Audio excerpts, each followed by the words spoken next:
Breastfeeding hot take. You should not be waiting 6 weeks to introduce your baby's first bottle. Now, I know you want to protect breastfeeding. I was the same way. I exclusively breastfed all 3 of my kids, but guess what? I also had 2 bottle refusers because I waited too long to introduce a bottle. For me, it wasn't a big deal. I didn't have to go back to work very early, but the majority of us are going back to work at 6 to 12 weeks. So that means that we need plenty of time for baby to practice. So if you're starting to introduce bottle at 6 weeks, that only gives you a little bit of time to practice bottle with baby, and most likely they're gonna refuse it at that point just because they're not interested.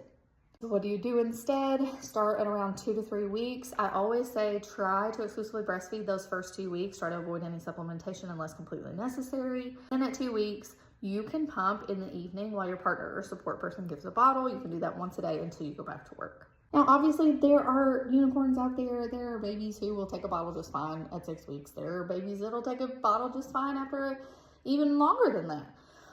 But from what I've seen in practice at Kentucky Breastfeeding Center, most of the time, if you wait too long to give a bottle, they are going to refuse it. If you give a bottle too soon, they're more likely to refuse the breast. So there is kind of a sweet spot at 2 to 3 weeks postpartum.